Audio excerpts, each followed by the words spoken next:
The Dave Hooker Show. A presentation of Off the Hook Sports.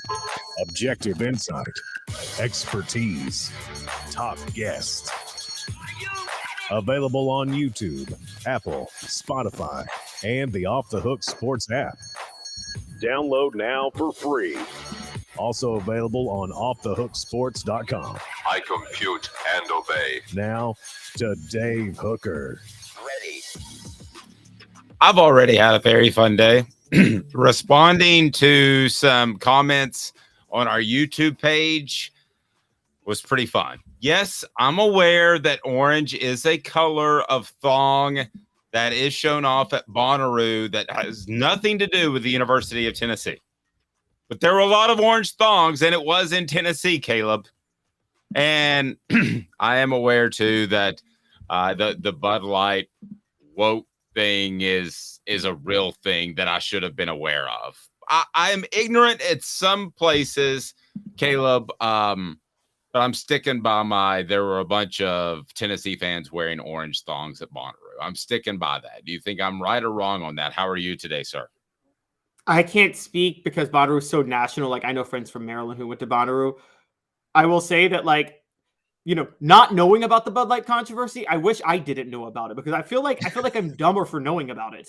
I know there are some of these controversies out there that you wish you had zero idea about it. And so we had a lot of responses to a lot of different things we talked about yesterday, but we've got real sports, real football. We're talking Cruton today on the program. Tennessee also adds an assistant coach, one of those analyst roles. We'll talk about that. He's from the NFL, so that can only help.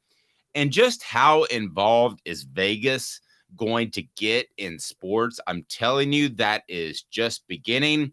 And Tennessee is projected to be the consensus number 9 team in terms of ranking all teams in the nation for the next 3 years, not this year. So my question, is that good enough? Also, Josh Ward will join us as he does each and every Thursday. We look forward to that. His thoughts on expectations, and is number 9 just good enough?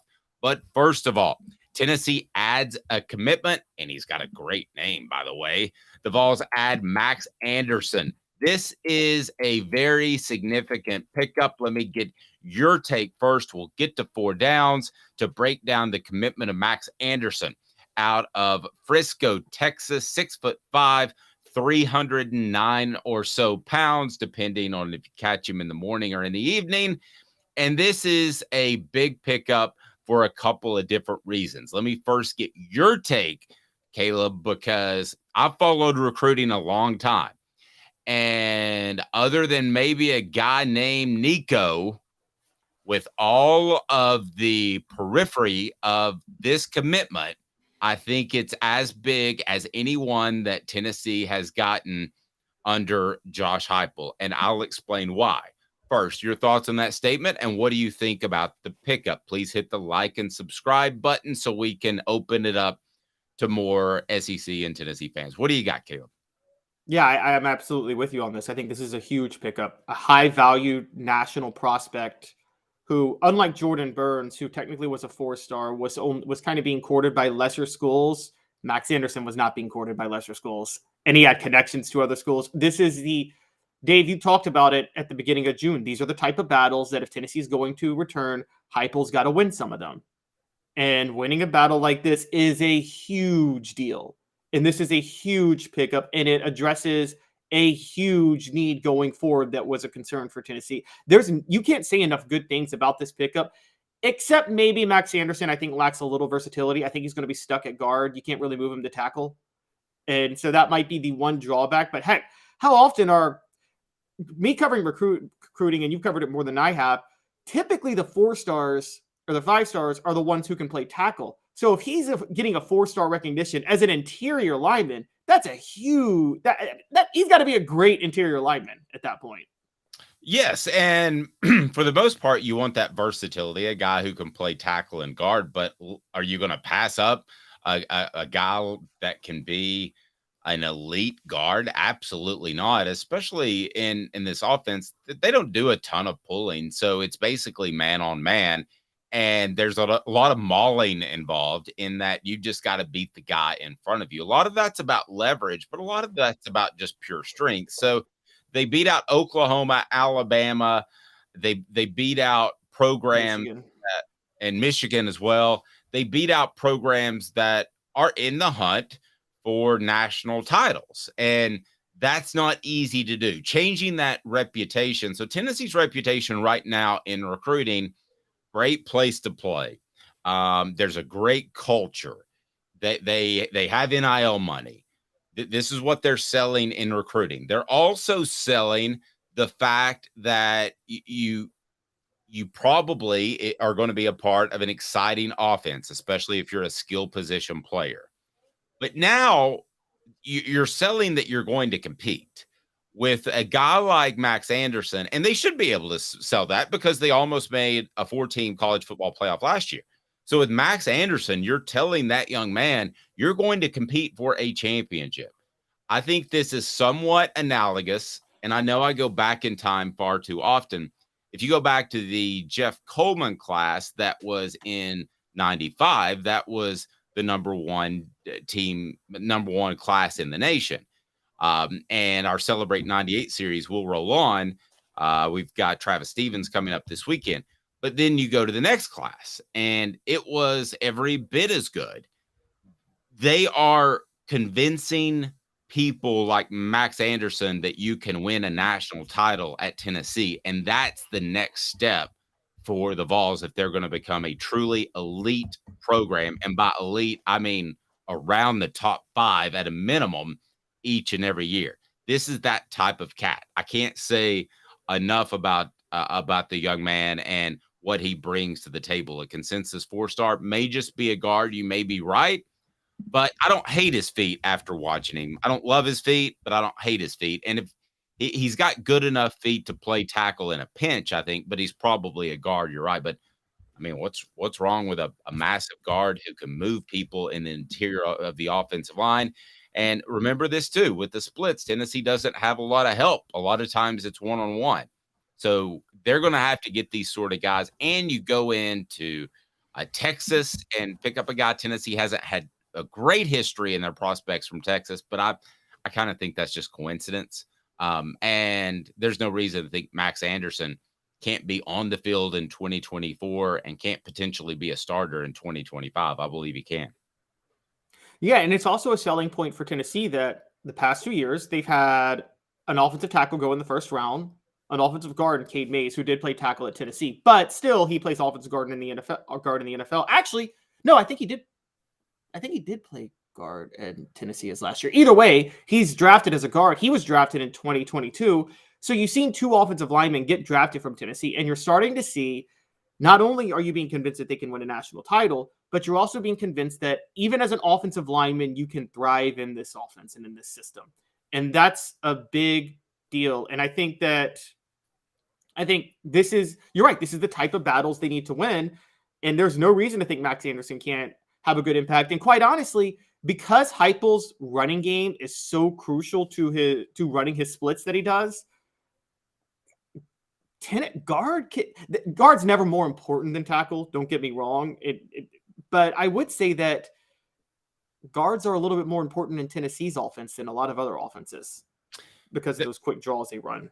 No, I agree. And there was another guy that coming out of high school, I would have said is probably a guard. Okay. I underestimated his athleticism, and that's a guy named Darnell Wright. And I wonder how much Darnell Wright going as high as he did in the draft helps get a guy like Max Anderson. And that's pretty significant. You turn him into not only a very good offensive lineman, but a guy that could play left tackle, a guy that could play right tackle, a guy with versatility. Yes, he came to the table with a ton of physical ability. He might have been Tennessee's best natural athlete pound for pound last year. But how much do you think Darnell Wright getting some pub in the NFL draft and going as high as he did helped land a guy like Max Anderson? I think a lot. Oh, absolutely a lot. And don't forget this with Darnell Wright. Darnell Wright was roughly Max Anderson's size when he committed. Yep. And he put on the 30 pounds. And the thing that made Darnell Wright so intriguing was he maintained his athleticism when he put on that weight. We have no idea if Max Anderson can maintain his athleticism if he puts on that weight. If he puts on 30 pounds and he's still as quick as he is now, then he is a tackle. Then he is a versatile lineman who can play anywhere.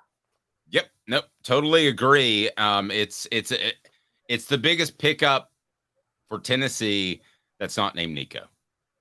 Is that going too far out on a limb? I kind of thought I might get a little bit of pushback from you, but are you good with that? No, I'm totally on your side. I was with you from the start. For the 2024 class, absolutely. I got to go back to the 2023 class and do a little more research, but I can't think of anybody. So, no, I'm with you. The past two classes, Max Anderson's the biggest pickup for Tennessee by far. And I'm definitely not counting transfers. Nico.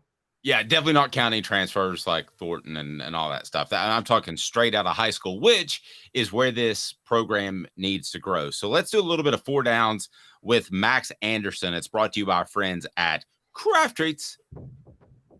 4 downs. 4 questions. 4 answers. The Dave Hooker Show. 4 Downs. A presentation of offthehooksports.com. I definitely am ordering Craft Treats soon because I don't think I've shared with the audience that I lost my dog about 3 weeks ago, and I've got the itch. I've got to get a dog. And it's going to be a puppy, so it's going to need the chill pills. The chill pills are going to relax it because it has the CBD derivative. Go to crafttreats.com, use the promo code OFFTHEHOOK, and you get 20% off. The chill pills will help with digestive issues, arthritis, anxiety that puppies have. Like, what is this home I'm in? They will help with that. Crafttreats.com, 20% promo code with Off the Hook non-CBD products as well. And they are phenomenally awesome. So let's go ahead and get to it. 4 downs. The one, the only, Cooper Mays leads us into 4 downs, which if you think about it makes absolutely no sense because he's not calling downs. He's the center. The quarterback usually does that. But to me, that's what makes it funny. Coop, what down? Coop here. First down. Thank you, Cooper. I appreciate that. First down is this. Biggest of the 3 recent commitments. How would you rank them? I think we agree that Anderson is number 1. I've got Boo 2, Burns 3. You? I mean, I'm right there with you. It's exactly that order. Now, I'm going to split the baby a little bit. King Solomon reference. I'm going to go. Sorry. That's officially my favorite reference that you made. Go ahead. The King Solomon reference. I'm going to say where Max Anderson and Boo Carter are a bit different. The world would have ended if Tennessee didn't get Boo Carter. I mean, that is you raise your panic button immediately. You don't raise your panic button by not getting Max Anderson, but you celebrate a lot more by getting him. So here's what I compare it to. We're on 4 downs. You're at a last-minute drive. Boo Carter's the 4th down conversion. If you don't convert this 4th down, you lose the game, period. Max Anderson's the game-winning touchdown. And that's how this goes. If you don't score on that play, you may score again, but it's still the game-winning touchdown. So it's the crucial play. I like it. Coop, second down. Cooper Mays here. Second down. How much will he play in 2024? Max Anderson specifically? Yes. In 2024, I think he'll be a rotational player by the middle of the season, but not a starter. And I agree with that. We're not supposed to agree this much. Yeah, so you know more about this, Dave, than I. If he is playing guard as we expect, there's not as much to learn at guard as there is at tackle, right? With the way Tennessee does it, where they start you on one side, it's not as difficult. It was really difficult with Philip Fulmer because you had to be able to play both guard positions to be in any sort of rotation. So that the footwork is completely mirrored Dave Clawson. So no, I mean, I think he could play. But I agree with you. I think he's a rotational player by the middle of the season. Let's get to 3rd down. Who did the Vols dupe? Because you made a reference to it. 3rd down, Coop. Tennessee center Cooper Mays here. 3rd down. I think they duped Oklahoma. I think Oklahoma probably offered his brother, Nate Anderson, who has played very sparingly, and it was one of those 2-for-1 deals. Here's a reference that you weren't expecting. Del Baker, Vincent Yarborough. Now, Del Baker ended up being a very good player, but they didn't think – nobody thought so at the time. But don't be surprised if Nate Anderson transfers at some point, and you may get a 2-for-1. So I think the Vols duped Oklahoma, but you could certainly argue Texas as well, Caleb. Yeah, and Nate Anderson, to be fair, Nate Anderson was a 4-star across the board when he committed back in 2020, but he didn't have Max Anderson. He didn't have his brother Size. So I think Max Anderson was the bigger prize of the two. And so, yeah, they absolutely duped Oklahoma. Totally agree. I think that was an early offer to get an okay guy to end up getting his brother, who is a really good guy. And lastly, 4th down, Coop. All SEC center Cooper Mays here. 4th down. Where does this put the Vols moving forward in recruiting? I don't think it changes much. I think that they need another 1 or 2 Max Andersons. I think they need another 1 or 2 Elijah Simmons.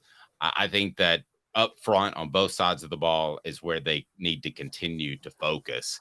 And so I don't think I don't think this one commitment changes much in terms of Tennessee's focus. I still think it's the big cats they need up front. Yes, I agree. They still need more work. We said yesterday, funny enough, before this happened, we said offensive line was where they need to focus, and they need 3 to 4 high-profile offensive linemen. And so they're 1/4 of the way there. And so they need a little bit more help. I totally agree with you. But, I mean, this is a great start. And also, we got to give Glenn Alarby credit. Max Anderson committed because Alarby got in early on Anderson before anybody else was offering back in 2022. And I think, we've questioned Heupel's staff's ability to evaluate talent, but they're getting a lot of these commitments. If you notice, they've committed because Tennessee got in on them early before they were noticed. Yep. And at some point, they don't have to continue to do that, but they do now. I mean, At some point, you can just roll in and you can say it's January. You're getting ready to commit in 3 or 4 months. Tennessee is the place you should be. But right now, they still have to do that. Hey, look at my guy, Raleigh, saying, good morning, everyone. It's time for Daily Vol News with the 2 best morning hosts. That's nice of you to say. I appreciate that. All right, so let's continue to take a look at what this means for recruiting in general, because the SEC is not as well represented in the top 10 in recruiting as you might think, which is a bit surprising to me. What the? What was he thinking? Release the hounds. The Dave Hooker Show. Keep cool. A presentation of offthehooksports.com. What the H? What's happening with the SEC? I'm going to explain. Georgia, number 1. Michigan, number 2. Florida, number 3. Ohio State, number 4. This is the recruiting rankings for the 2024 class. Notre Dame, number 5. Penn State is 6. LSU, 7. Oregon at 8. Stanford at 9. Tennessee in at number 10. So if my math is correct, and tell me if it's not, you have 4 schools, including Tennessee, LSU, Georgia, and Florida in the top 10.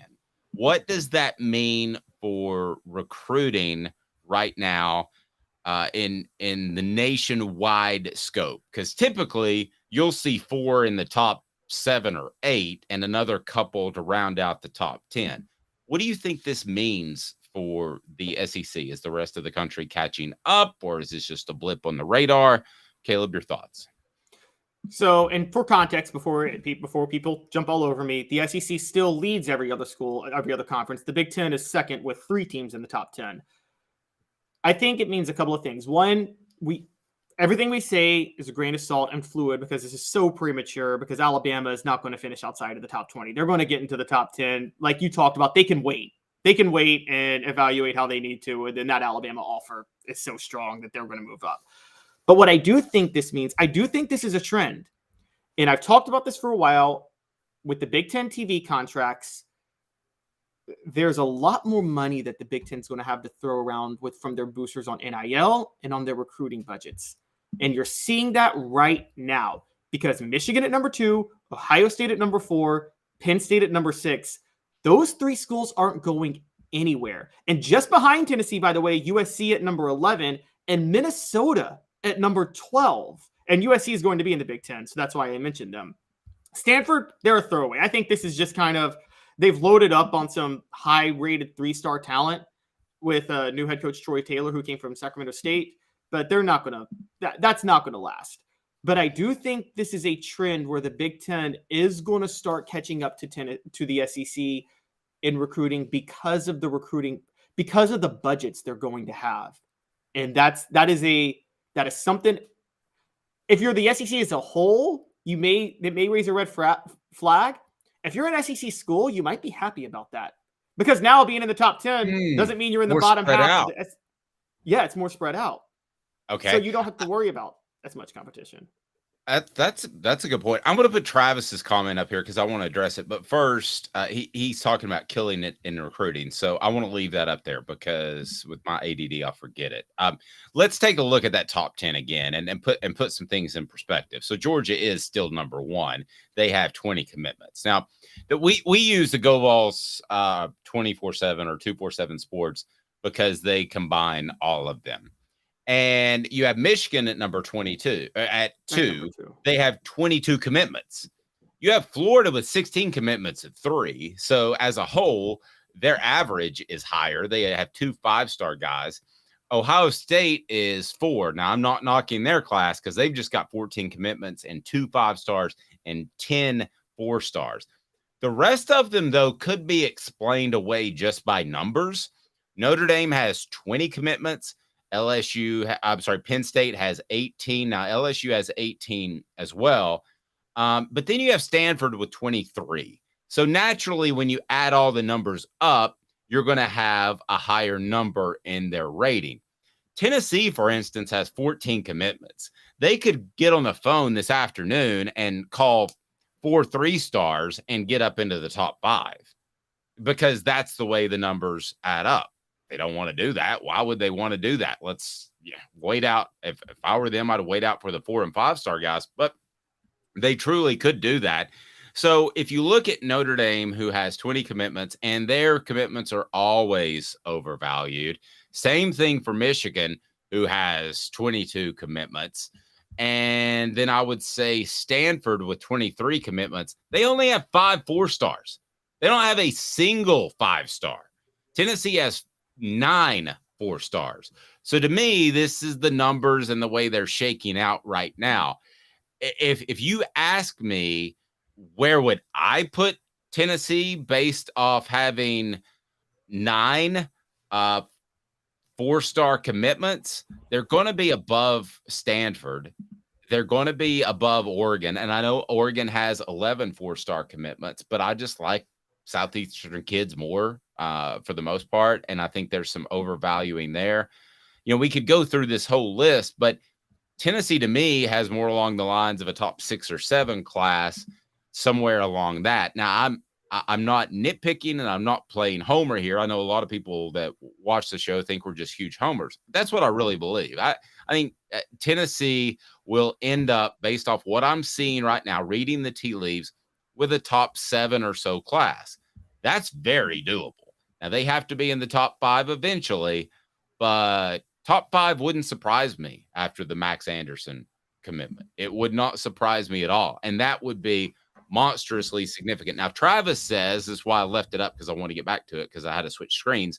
He said, my goodness, we're killing it in recruiting. How much more do we have to do to get in the top 5? That somewhat, I think, answers your question in that Tennessee is just in great shape right now. And if they wanted to pick up 5 3-stars, they could be number 1 by the end of the business day. But they're not going to do that, Caleb. They don't need to do that. And I think Tennessee is in fantastic shape at 10 with a whole slew of 4-stars. I don't think they trade where they are for any amount of money right now. Yeah, I would argue Tennessee has the effect. There should be recruiting rankings and effective recruiting rankings. And so I would say Tennessee has the effective number 7 class. I think Georgia clear-cut ahead of Tennessee. Florida clear-cut ahead of Tennessee. Ohio State clear-cut ahead of Tennessee. No debate with those 3, right? Yes, no, I'm totally with you. Yeah, and so I think where you get a little murky, I kind of disagree with you. I'm going to keep Oregon ahead of Tennessee only because while I think a lot of West Coast kids are overrated, I'm with you. I also think a lot of Texas and Middle Tennessee kids are overrated, and Tennessee they built a recruiting class off kids from there. So, I mean, I could go both ways with that. The two that are below Tennessee right now, there's two that are below Tennessee that I would actually move ahead of Tennessee. One is USC. They have 12 commits and 9 4-stars. So Tennessee's only ahead of them because of total number of commitments. And the one that's clear cut, I mean, honestly, Clemson should have a top 5 class right now. They got 7 commits. I mean, they got 11 commits. 7 are 4-stars and 2 are 5-stars. So, I mean, that's an effective top 5 class. So I would put Clemson and USC, Florida, Georgia, Ohio State, and Oregon ahead of Tennessee. I would not put Michigan ahead of Tennessee, believe it or not. I mean, 13 4-stars on 22 commits, I just don't think that's that impressive.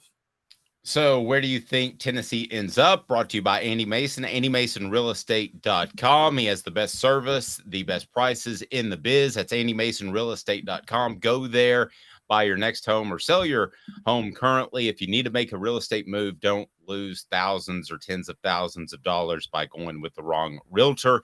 AndyMasonRealEstate.com. Over 40 years of experience in his office in the real estate biz. So do you think Tennessee ends up in the top 5, yay or nay?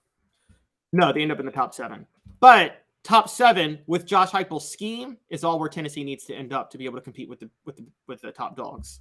So gotcha. All right. Josh is with us. Josh Ward. Josh, I'm absolutely the worst host in the world. My apologies. Give me 2 minutes because I am way late. We'll be back with you. Josh Ward had a great column on offthehooksports.com about how expectations are high, but pretty much on the money. And the fact that Tennessee's in the conversation of being in the college football playoff and just Josh Heupel's 3rd year is pretty strong. 2 minutes, Josh Ward of the Sports Animal. Family has been creating jewelry since 1986, each piece unique with a story all its own. I'm Rick Terry with Rick Terry Jewelry Designs. I'm a jeweler, and I want to be your jeweler. We're grateful that you chose us to be Knoxville's best jeweler.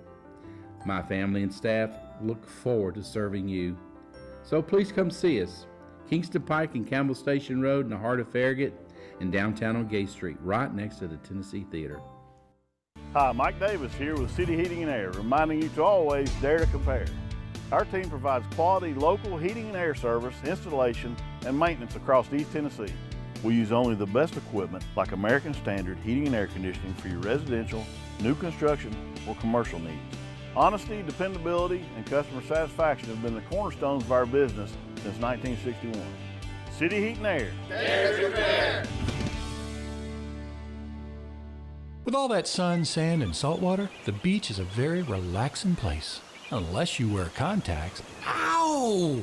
Open your eyes to the best the beach has to offer with LASIK vision correction from Campbell Cunningham Laser Center. Ah.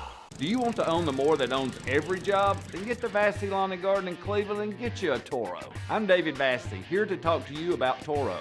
With a Toro Zero Turn, you'll get more out of every minute and you'll reach the finish line faster. At Vassy's, we like to say, no matter if you're mowing 3 acres a week or 11 lawns a day, homeowners and business owners alike find confidence in equipment they can trust from top to bottom. Vassy Lawn and Garden, Highway 60 North in Cleveland. Man alive, it's worth the drive. These mountains hold and defend a spirit far better than moonshine.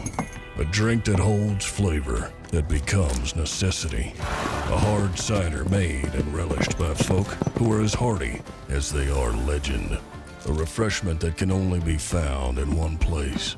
With a taste that makes you say, give me 3 bottles of the good stuff.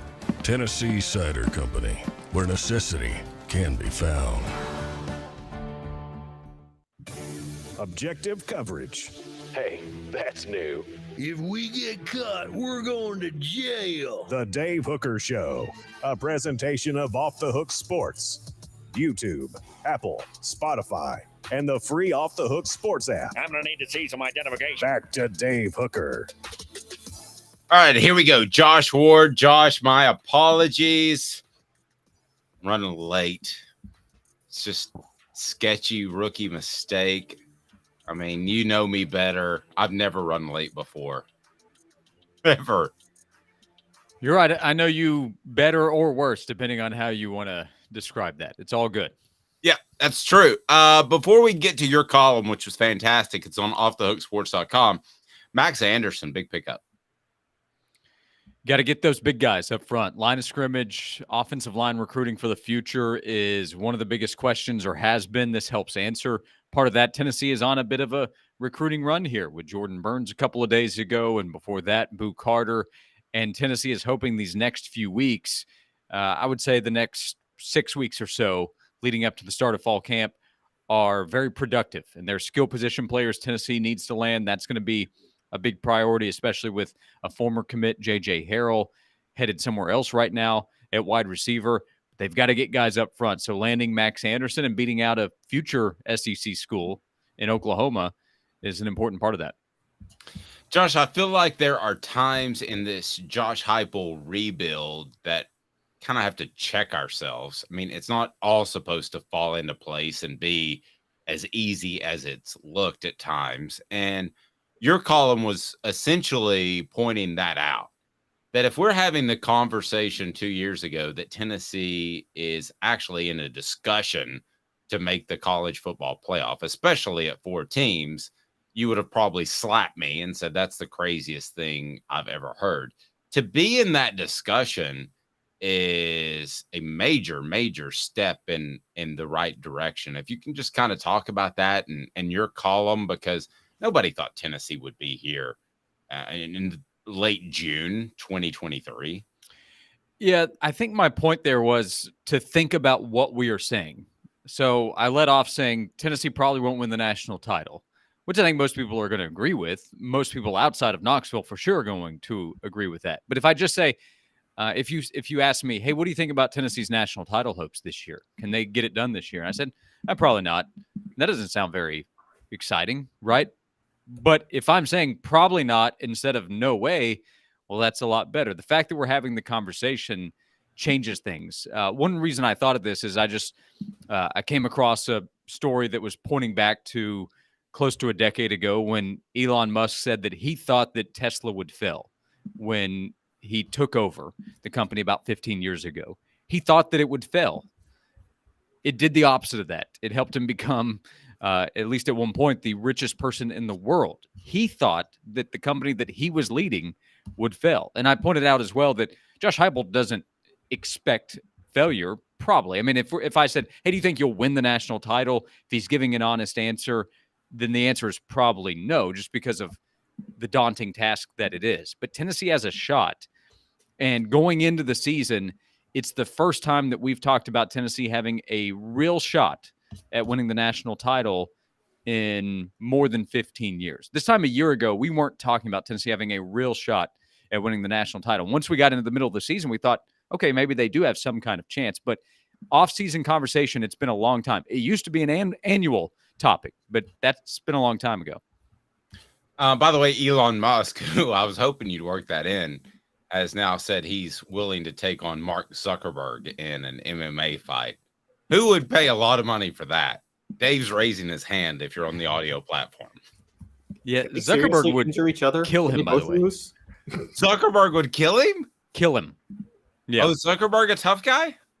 Yeah, he's like a major workout guy. He just did the Murph a few weeks ago in like a near record time. He has invested all this money that he has into being a bit of a workout warrior. So I don't know about all of his fight training, but considering the shape that he's in, his age, I mean, it wouldn't be competitive if it's a fair fight. Oh man, I didn't know that. I was all people just think of him as some computer nerd sitting in his dorm room in Harvard from having watched The Social Network. That's not Mark Zuckerberg at all. No, he would destroy most people. Yeah, for sure. Interesting. If Elon Musk was a coach in the SEC, which coach would he be?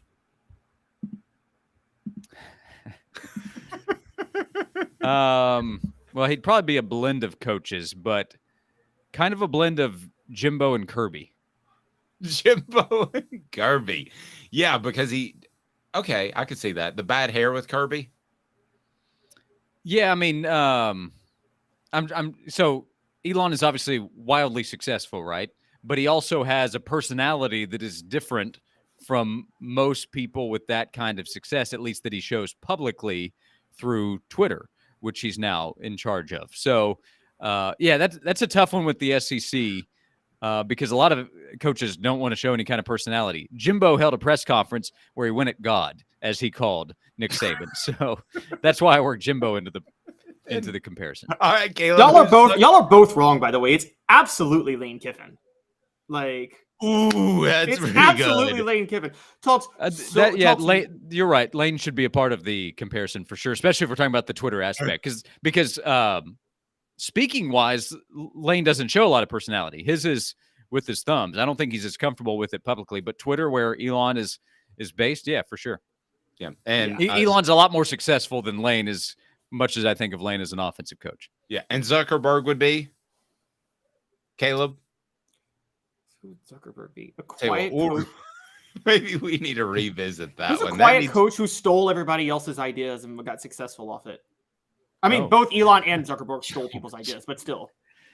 Well, I wrote the column based off Elon's quote, so I kind of stole the idea too. I can't throw any stones. So Josh, do you get the sense, because you talked to a ton of fans, and do you get the sense that people would be disappointed if Tennessee wasn't at least knocking on the door of a 4-team college football playoff this year? Mm-hmm. That I mean, if you're around the 6, 7, 8, I think you should still be happy, but you're replacing a quarterback and all that. But do you get the sense that people would not be happy? Well, I think most people probably want to be in that conversation entering November, because the Georgia game is not until November 18th. It's funny how this conversation that we're having today will be different a year from now as we approach the 12-team playoff. But it's a 4-team playoff discussion right now to determine a national champion. So if Tennessee's out of the conversation before we get to November, yeah, I think a good amount of people would be disappointed. I mean, that means you're projected to go 9-3 at best at that point, which would be solid in my opinion. That's only one game back from where you were a year ago, with a Heisman contender and a Biletnikoff winner and a top 10 pick on the offensive line. But the conversation's changed, which is a good thing for Tennessee. Again, that's the point of this. But yeah, if Tennessee goes into November and they're already out of the playoff conversation, realistically, I think that would disappoint a lot of people. Okay, I'm just going to say this. I think that Zuckerberg is Kiffin because of the social awkwardness. Go ahead, Caleb. Sorry. Well, Elon Musk is more social. These are two real winners. Kiffin doesn't say at some point Saban has to enter the conversation just because of all of his success. There is the video that came out from, I guess, Christmas time with him and the VR boxing. So I don't know how that factors into the tech part of this. But at some point, Saban has to be included in the comparison because of the winning. Yes. Who invented MySpace? Because I can tell you who that would be. Yeah, that would Tom. Be, oh, who? Tom. Yeah, his name was Tom. Yeah, Tom. Now he's like a world-class photographer. And by the way, he's not. He would not be Beamer. Dave, you're wrong. Tom's one of the smartest people ever. He invented this, and then he sold the thing for $500 million before it tanked, and no one comes at him. He's sitting in his mansion laughing at like Elon and Zuckerberg trying to be liked by everybody. So you're saying Beamer's stupid? I mean, okay, go ahead. I mean, the dramatic pause. All right, continue, Calhoun. Let's get straightened up here.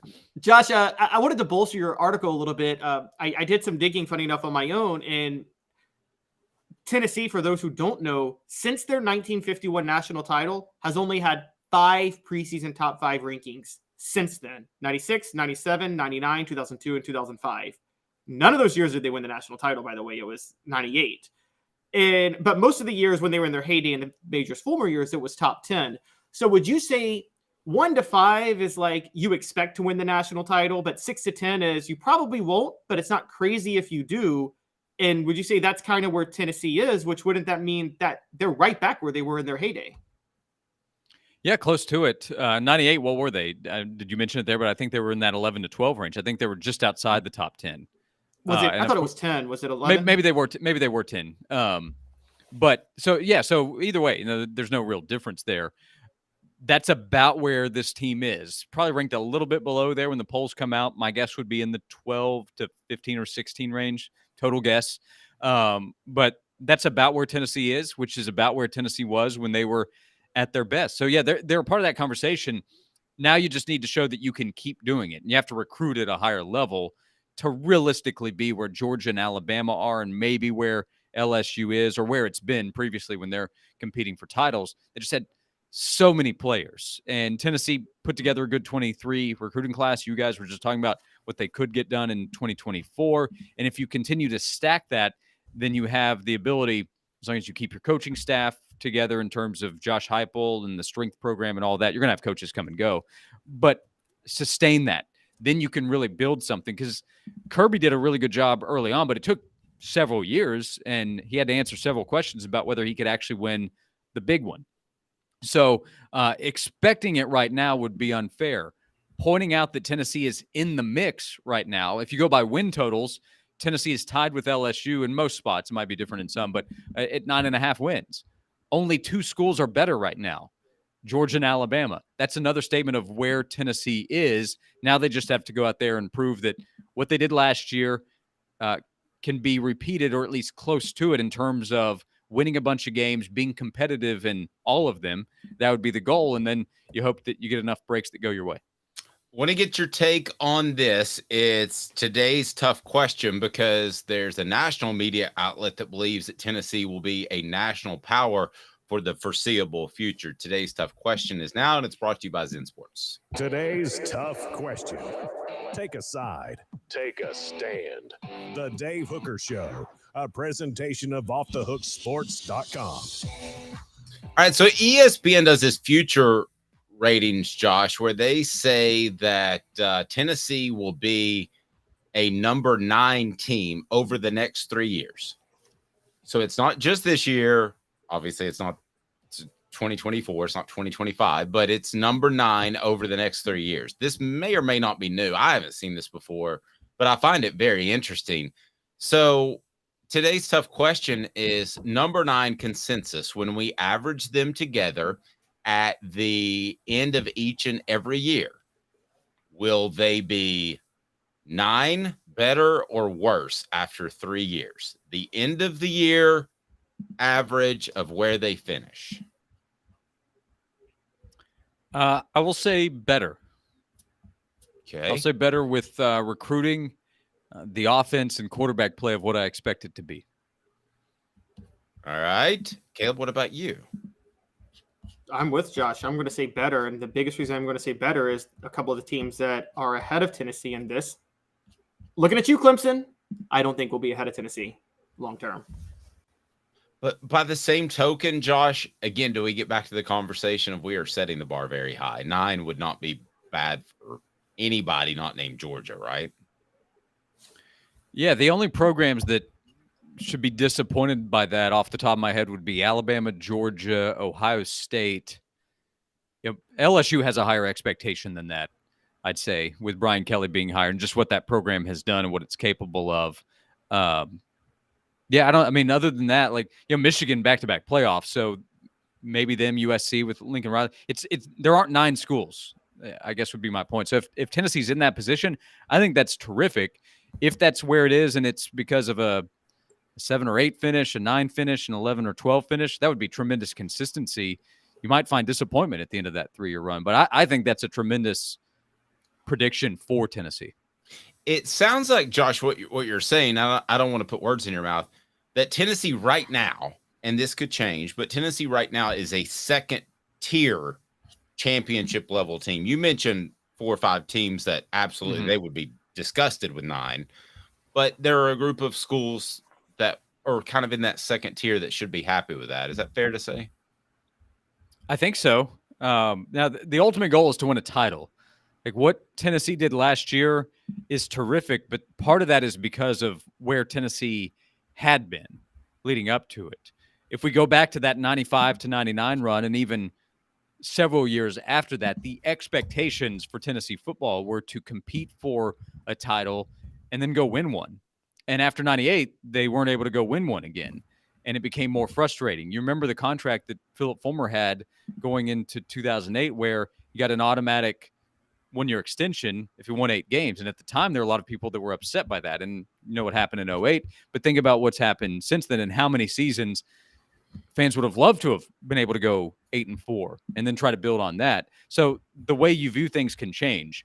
Over the next few years, fans are going to expect more, which is understandable. Josh Heupel over the next few years expects to do more. He expects to win a national title. He's done it. He knows what it takes. He wants to do it again. He wants to do it as the head coach. He wants to lead Tennessee there. But expectations change depending on results, which means the opinion of those results change after the fact. If Tennessee doesn't win 11 games, if let's say Tennessee's best season is 10-3 over the next 3 years, you're gonna have a lot of disappointed people because of what Tennessee did in 2022. Yeah, and I don't think anybody would turn down a 13, a 14, and a 1, which would average out to 9. So nobody's going to turn that down if that included a national title, right? Sure. Yeah. How do you get there is part of it. But let's say over the next 3 years, Tennessee doesn't have better than a 10-2 regular season. They do have one playoff appearance in the 12-team playoff, and I don't know what they need to do there, but they don't win the title. So they don't have any SEC titles, and they don't have a national title at the end of the next 3 years. A lot of people will be happy. Not everybody, though. Interesting. Zen Sports, the new sports book in Tennessee, revolutionizing the way you earn sports betting rewards. That means no more deposit bonuses that turn into deposit nightmares on Zen Sports. What you see is what you get with their cash rewards program. You get a lot of cash for a welcome bonus, earn an unlimited 5% cash back on your betting volume for your first 15 days when you sign up with the promo code HOOKED. That's HOOKED. That's right. Unlimited 5% cash back. Keep betting, keep earning with 3% cash back on your betting volume every month after that. And refer friends to earn a percentage of their betting volume as cash rewards too. Zen Sports is bringing the cash back to Tennessee. So if you bet big on sports, you want to be betting on Zen Sports. Zen Sports betting just got better. Zen Sports. Caleb? Josh, when we're talking about where Tennessee's going to be over the next 3 years, obviously recruiting comes into play. I told Dave in the last segment, I don't know if you had heard this yet, but I said I don't think Tennessee has to recruit at a certain level, but I don't think they have to be top 3 to 5 every year because they are the type of team that, like Spurrier with Florida in the 90s, has a coach who's going to give them a schematic edge that can overcome maybe not being top 3. Where do you stand on that? Do they still need to recruit right there on the level with Georgia, or do you think with Josh Heupel they can maybe be just a tad below and then out scheme Georgia to win? Yeah, I think you're probably right overall if you're looking at recruiting rankings in a recruiting class because of what Tennessee can be offensively. My guess is that Josh Heupel will keep that going and that Tennessee will continue to play at an elite level on the offensive end. If that's wrong, then we're all wrong in terms of what Tennessee is going to be over the next few years. The exception, I would say, in terms of how high of a level they need to recruit is along the line of scrimmage. I don't think there is an exception there when you're going up against Georgia, Alabama, the best teams that you will play to try to win a national title, and that starts in the SEC. Look at what Jalen Carter did last year in the Tennessee-Georgia game. He wrecked Tennessee's offensive line, and there's a reason, despite his off-field issues, he's a top 10 pick in the NFL draft. Hendon Hooker and Jalen Hyatt were terrific against Alabama. But do they win that game without Darnell Wright? If they have an average right tackle instead of Darnell, in my opinion, no. And I don't think there's a chance. So they need to recruit at a very high level. Tennessee has they have good offensive linemen. They have some guys on the defensive line. They need more of them. You need as many guys as you can find. You need a game-changing player on the defensive line. You don't have to have a bunch of top 10 picks at tackle and across the offensive line.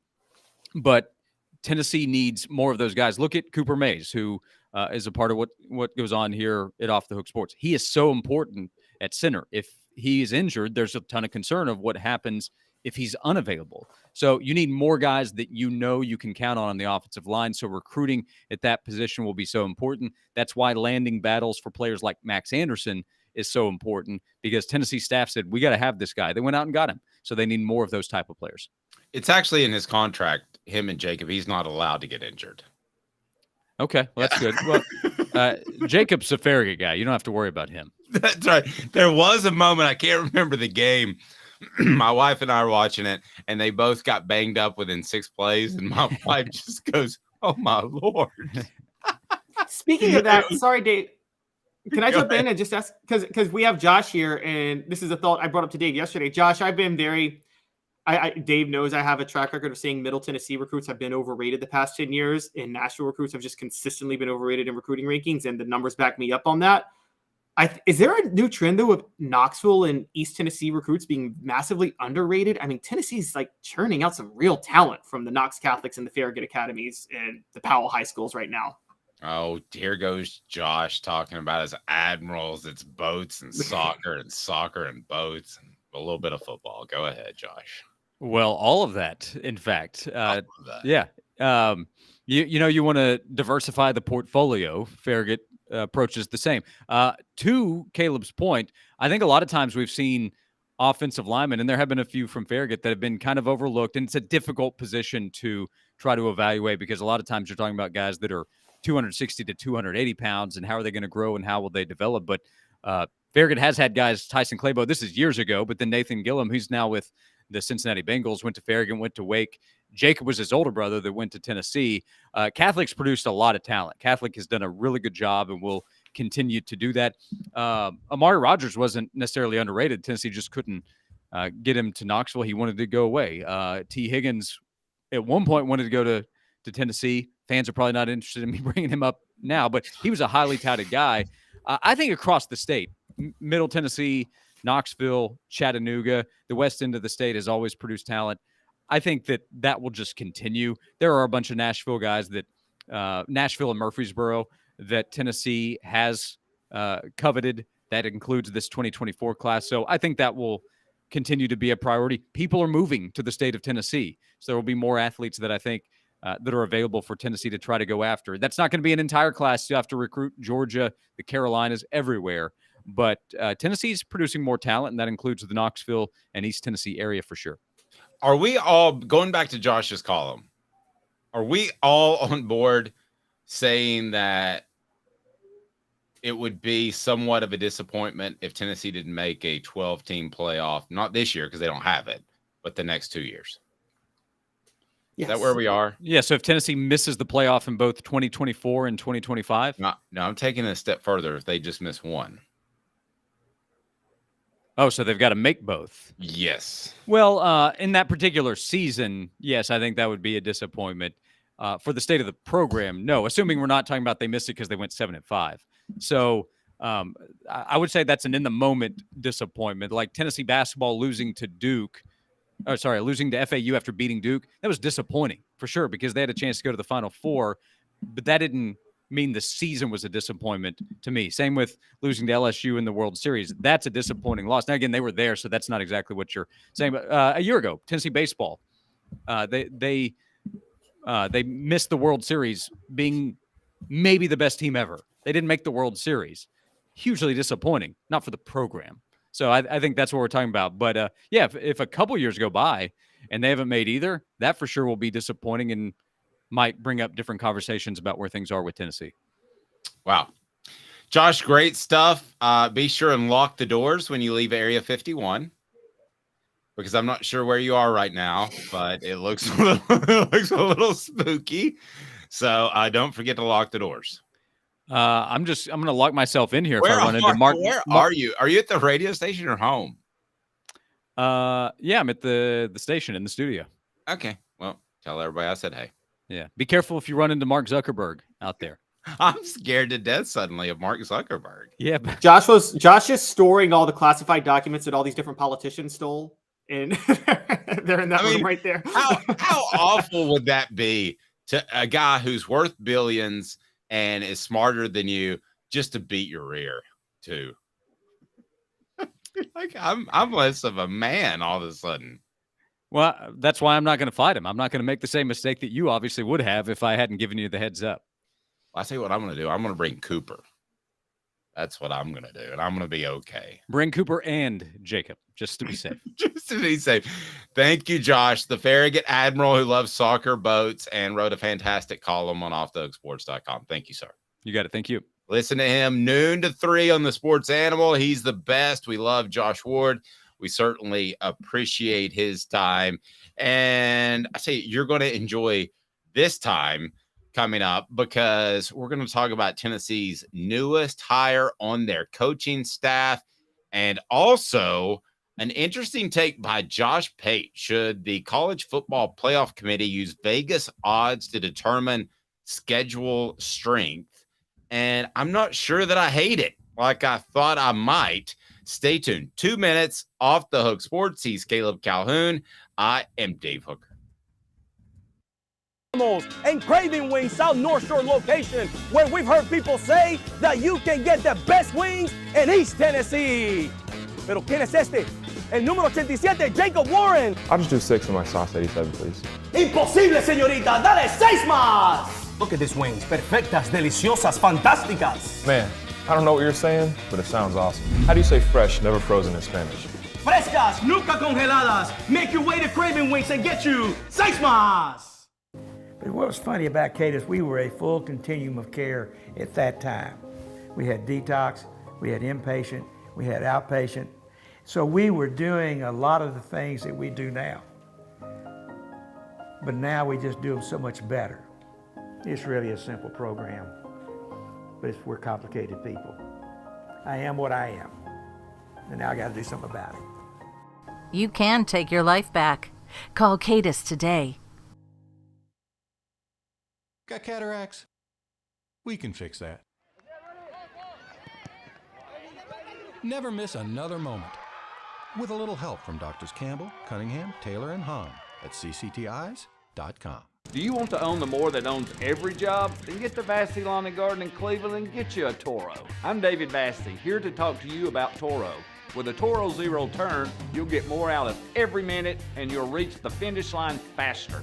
At Vassey's, we like to say, no matter if you're mowing 3 acres a week or 11 lawns a day, homeowners and business owners alike find confidence in equipment they can trust from top to bottom. Vassey Lawn and Garden, Highway 60 North in Cleveland. Man alive, it's worth the drive. Our family has been creating jewelry since 1986, each piece unique with a story all its own. I'm Rick Terry with Rick Terry Jewelry Designs. I'm a jeweler, and I want to be your jeweler. We're grateful that you chose us to be Knoxville's best jeweler. My family and staff look forward to serving you. So please come see us. Kingston Pike and Campbell Station Road in the heart of Farragut and downtown on Gay Street, right next to the Tennessee Theater. Who's this guy? Hello, wizard. The Dave Hooker Show, a presentation of Off the Hook Sports. What? YouTube, Apple, Spotify, and the free Off the Hook Sports app. Back to Dave Hooker.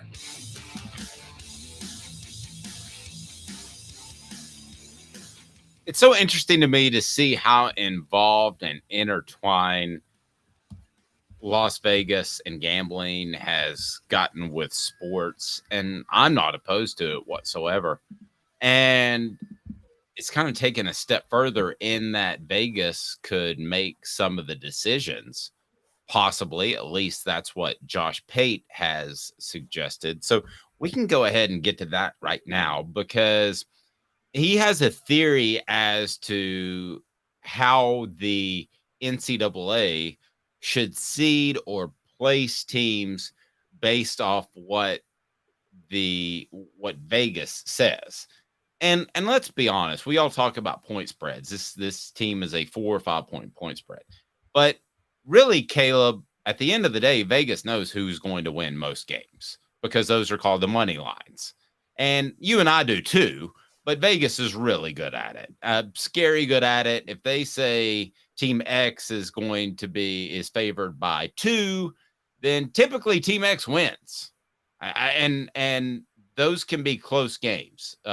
Their money line is pretty spot on. And honestly, I'll give you a little bit of insight as to the way I pick my NCAA tournament bracket.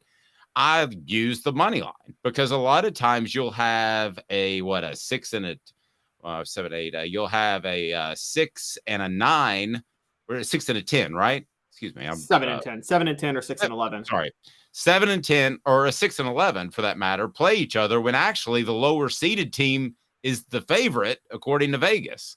So they have more insight, or at least they have a different agenda than the NCAA when it comes to seeding these teams. So Josh Pate has an idea of utilizing Vegas and their input into some decisions that the NCAA makes. So I'm going to share this screen here, and let's get to Josh Pate, who does a great job on the Late Kick. Here are his thoughts. See, right now, if you're 8-4 and I play you, I probably don't get credit for a good win because you're probably not ranked in the top 25. And therefore, when the committee looks, you don't count as a top 25 win for me. But what if your 4 losses came against top 10 teams? Well, theoretically, you could be the 11th best team in the country and be 8-4. Again, that's an extreme example, but theoretically, that could be the case. Well, Vegas doesn't get fooled by that stuff. No, they don't get fooled by that stuff, and I don't think they get caught up into that. So, do you see this being a real possibility, Caleb, that Vegas could be used to make a lot of decisions, including who makes the college football playoff, including who is the home team or the bye team for the college football playoff? Because at the end of the day, they are the experts. That's why there's huge buildings built in Las Vegas. What are your thoughts on Vegas getting more involved? I am in full agreement with Josh Pate on this. And for those who don't know, this was a response to Nick Saban, who we both criticized yesterday for saying that his team should have been in the college football playoff because Vegas said it. I don't think Vegas should be used to determine home field advantage or who gets in the playoff. Because as Josh Pate said, at some point, results have to matter. Regardless of what you think, results have to matter on the field. And however, when you're judging schedule strength, that's where you can use it because, as he said, sometimes beating an 8-4 team is a much more impressive win than beating an 11-1 team. And even though the 11-1 team would be ranked much higher in the AP poll or the coaches poll or the college football playoff ranking, that 8-4 team may have more impressive losses. And at that point, when you're using schedule strength, you are getting much more subjective. I'm sorry, guys, but schedule strength, the RPI tried this for years. There's no effective way to make schedule strength completely mathematical and formulaic. You have to be subjective with schedule strength. And Vegas is the most objective, subjective way to, or subjective, objective way to determine schedule strength because they are completely immune to, they are specifically a power ranking. It's basically a power ranking with Vegas, which is who's playing the best and who is the best at that particular moment. And they're not going to be fooled. Again, a schedule strength issue would be, for example, if you played Tennessee last year when Hendon Hooker was starting versus playing Tennessee when Joe Milton was starting, well, the polls and the college football playoff and the formula is going to view that as the exact same caliber of game. But Dave, you and I both know that's not the same game. You didn't play the same Tennessee team if you played them with Joe Milton versus Hendon Hooker. Or if you played Alabama when Jalen Milroe was starting versus when when Bryce Young was starting. Vegas will see that, but the pollsters won't. Here are my thoughts on how much Vegas should be involved. People get this confused a lot, Caleb, and you gamble, so you don't, but the goal for Vegas is not to predict the winner. Okay. It's not to say such and such team's going to win by 7 points. The goal of Vegas is to make the betting even on each side so that they make the juice. They make the 10%. So you bet $100, you win 90. So they want to make the juice. They want the betting on even on each side. And that's why the number will move throughout the week. So Caleb, my problem with this is that maybe it helps with strength of schedule, but do you end up at a point where Vegas is making decisions over who plays where? That scares me, and it also scares me a little bit that there's a potential there for athletes, especially college athletes, but we've seen these issues in college and in the pros, to be even closer to gambling. And I think you and I would probably agree that the sport has overcome drug scandals. Major League Baseball has overcome steroid scandals. But if you have a big gambling scandal, that's kind of the one thing, at least to me, Caleb, maybe you don't agree, that if I thought there were Donegues running around, Tim Donaghy, like in the NBA, if I thought they were running around like crazy in college football, I would have a huge monster problem with that. Because to me, you've turned it into days of our lives. It's a soap opera. It is no longer the ending is determined. What I love about sports is I didn't know that Tennessee was going to beat Alabama. I didn't know that TCU was going to make the college football playoff. It was all undetermined. That to me is the advantage that sports has over any other sort of programming. And this is programming is ultimately what it is. Caleb, so that scares me a little bit that you might somehow get closer to Vegas and then closer to somebody trying to manipulate the outcome. If that happens, I don't know that we may be talking about Taylor Swift instead of the Vols and the SEC every day, because that would be very disturbing. Well, this is where I think Congress does need to step in. I think they need to stay out of NIL. They need to. I'm sorry, if your school isn't putting up as much NIL money as another school, find a way to do it. Tough break. Okay, but I will say, yeah, like don't. I agree with that. Yeah, Congress stepping in for NILs to save businesses from themselves. It's not the player's fault if the business made a bad investment. Don't blame the player. Nobody else. So stay out of NIL.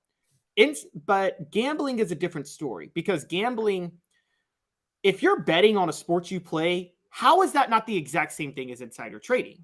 That is the exact same. There's no difference between that and insider trading to me. Win or lose. That's what people say. Pete Rose just bet on his own team, which is debatable. But if he just bet on his own team, that's wrong.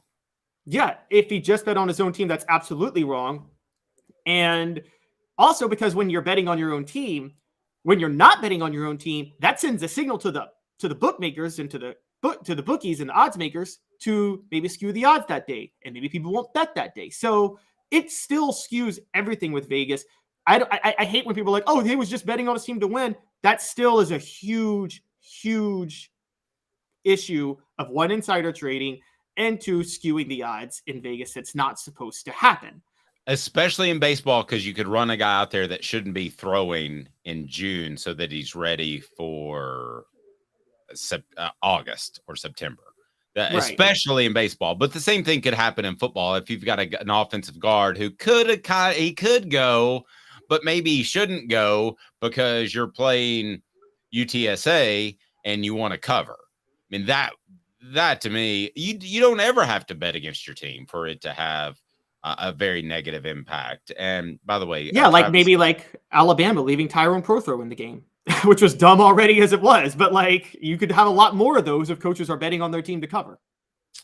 And you would wonder now. At the time, Nick Saban was big about guys playing special teams, so I didn't wonder. Nobody wondered, and I don't think he would ever bet on his team. But I mean, it's not outside the realm of possibility that something like this could happen. Bassey Lawn and Garden, man alive, it's worth the drive. If you're in Chattanooga or Nashville, or how about even Knoxville, it's worth the drive because of their buying power. You will save thousands or tens of thousands of dollars at Bassey Lawn and Garden, Bassey.com to learn more. Man alive, it is worth the drive. So do you think this is real? Do you think Josh Pate's theory might actually come to fruition in terms of the strength of schedule thing, or is this something fun to talk about in June? I think it's something fun to talk about. I would love it. I think that's the most effective way to do strength of schedule, but I don't think there's I don't logistically think there's a way they could do it. I think here's what they're going to do. I think the College Football Playoff Committee is going to not officially, but unofficially summon Vegas to break down strength of schedule. But it won't be on the record that they do that, because you are with me. I don't believe the College Football Playoff Committee watches every game. You will not convince me ever that they watch every game. It'd be physically impossible. Yeah. Do you think that the SEC is aware of when they set the schedule for the upcoming weeks? Do you think they have a rough idea of the point spread, because they want the closest game to be on, in the past, the CBS window at 3:30? Do you think they have a rough idea of that? I think they actually think, no, I don't. I think they have a rough idea, but I don't think they base a schedule on that. They base a schedule on what's going to get the most viewership each week for just games that are a draw. Even when Florida was dominating Tennessee, Tennessee was always on CBS. Okay, but let me stop you for 1 second. The most viewership is probably going to be the closest game, and you want the games to be closer at the end, which your Tennessee Florida thought flies in the face of this and makes me look stupid. But you're right. But if the game's close at the end, you lead into your CBS programming. That's the theory. That's why before Sunday Night Football, those 4:30 games were so big, because they would lead into what? Tick, tick, tick, tick, tick, tick, 60 minutes. And 60 minutes always got incredible ratings. So you do want the game to be close late. Yeah, I never thought about that. That would be CBS's responsibility, though. And with Tennessee, Florida, they only thought ratings at that point, because they did not care that the game was in hand in the fourth quarter and that Florida was winning by 30. I mean, they still were running the game every year, which was kind of they got because of Tennessee, they got the Big Mac with one patty, not two, because they weren't close in a lot of those games in the 90s. And they didn't get both, but they still got the premier game of September. No question about it. All right, Tennessee with a new coach, and these analysts that come in, we can call them whatever we want to, but they're essentially coaching. And at a lot of the schools, I'm not going to say Tennessee, but a lot of the schools, when the media is asked to leave, these coaches run out on the field, which is an NCAA violation. Nick Saban started it. Butch Jones did it. I mean, it's pretty commonplace, and I don't think you would get in that big of trouble. It is Corey Robinson, Saints assistant defensive backs coach the past 3 years. I want to get to Willie Martinez and Tennessee's struggles in the secondary. How much of that is his fault? But first, tell me about Corey Robinson. Is this a significant pickup? He's a defensive assistant. And do you think he might be the heir apparent to Willie Martinez? So, yes, Corey Robinson is a guy who went to Central Connecticut State in the mid-2000s, then coached high school in Baltimore for about 6 years. One of the spots he coached at was St. Francis in Baltimore. That's where Tennessee's built a mini pipeline, if you want to say. Dominic Bailey hails from St. Francis. And so they've got some guys there. Then he went to Toledo, Temple, Rutgers, Maryland. But he spent the last 3 years with the Saints, meaning he has worked with two former Tennessee defensive backs, one who played under Josh Heupel and Alontae Taylor. But he also worked with Bryce Thompson. And Alontae Taylor is still, until Darnell Wright was the best draft pick Josh Heupel produced out of Tennessee. So I think he's very familiar with what Josh Heupel does. I think Tennessee would be familiar with him, because all you got to do is call up Alontae Taylor and say, hey, man, I helped you become an NFL player, and it didn't look like that was going to be the case. What do you think of this guy that we're thinking about hiring? So I think that goes both ways. Yes, exactly. No, that's very true. So I think this is a very intriguing hire. And look, Willie Martinez is a longtime journeyman. I don't think he reminds me of Larry Marmie back in the day. Remember him, Dave, defense coordinator at Tennessee? I do. And I'm just going to go ahead and say it. I don't mean this to sound mean, and I'm sorry if it gets back to him and he cares. But Willie Martinez is a great recruiter, and Willie Martinez is not a great position coach. And Tennessee has not had a great defensive back coach since Kevin Ramsey in 1998. Can you? I thought you might be able to fill in the blank, but it's not Larry Slade, who took over in 99. He was horrendous. The simple fact is Deion Grant went to the NFL early because they decided to retain Larry Slade. You were more in it when I was covering recruiting for ESPN. You were covering Tennessee still. Am I missing somebody that's a great defense? So I thought Derek Ansley was great his first year in 2019 with Tennessee, but Tennessee's secondary was so bad in 2020 when Pruitt got fired. But I don't know if that's on Derek Ansley, because Pruitt, we all agree Jimmy Pruitt's a good secondary coach. I think there was just a lot of issues in 2020 overall. So I thought Derek Ansley was a pretty good one. Before Derek Ansley, Terry Fair coached the defense for a year, and I wasn't sure he was that bad either. But I think Pruitt did kind of force him out to make room for Derek Ansley. You put me in a tough situation. I love Terry Fair. I did a show with him for a year. I think he's fantastic. I think he's a great individual. I think he's a great man. But if you look at what he's doing now, it's not coaching. So that was either partly because of the personal toll it can take on your family, or he wasn't very good at it. And a lot of times those are one and the same.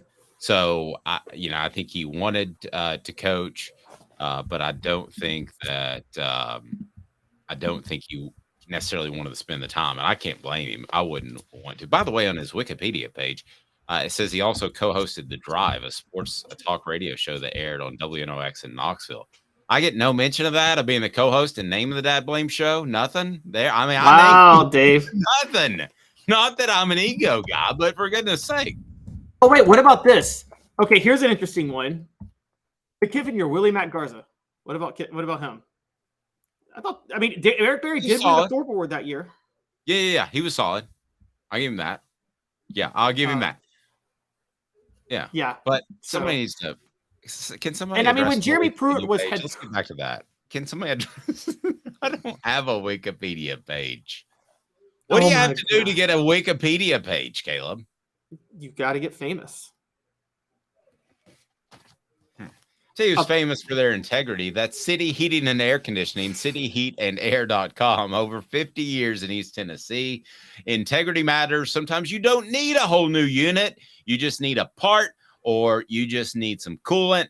Well, the other guys are going to tell you, spend $10,000 on that new unit. Don't do it. City Heating and Air Conditioning, cityheatandair.com. You will absolutely love them. And when the temperature's getting hot, some of these units are going to fail. They will not fail like so many Tennessee defensive backs, Coach. Okay. Hey, let's try to, before we get out of here, let's try to answer Rocky Top Tom's trivia question. This is a good one because I don't know. Rocky Top Tom, the Caleb Calhoun show. Is he wanting to rename the show? Is that no? That's Rocky Top Tom. Trivia question: who is the only player coach to win 3 national titles, both as a player and a coach? I expect great things from you, Caleb. Don't let me down. Wow. It has to be an Alabama guy, right? Well, okay. And a coach. Bear Bryant played for Frank Thomas, I want to say. Was it Frank Thomas or Wallace Wade who he played for? The first baseman from Auburn?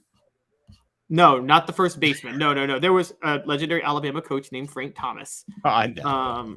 But, like, again, see, here's the trick on this. Nobody technically has a three-peat as a national champion. So they had to have done it 3 times in 4 years. And you couldn't play 3. You could only play 3 years until what, 1970 something? So it's somebody. Yeah, because freshmen weren't eligible. Yeah. So it has to be somebody. Okay. Is it okay, we're going to tease this to tomorrow, because it's probably not great podcasting to sit there and watch you think. So we will have it on tomorrow's show. He's Caleb Calhoun. That's a good one, Rocky Top Tom. I hope you didn't just make it up. He is Caleb Calhoun. I'm Dave Hooker. Yeah, just threw it out there. Who's the only coach and player to win 8 national titles? Wait, Caleb just I got it because Rocky Top Tom gave me the hint. Bud Wilkinson. Bud Wilkinson. Very good. Nice. Okay, we'll leave you on that. This Bud's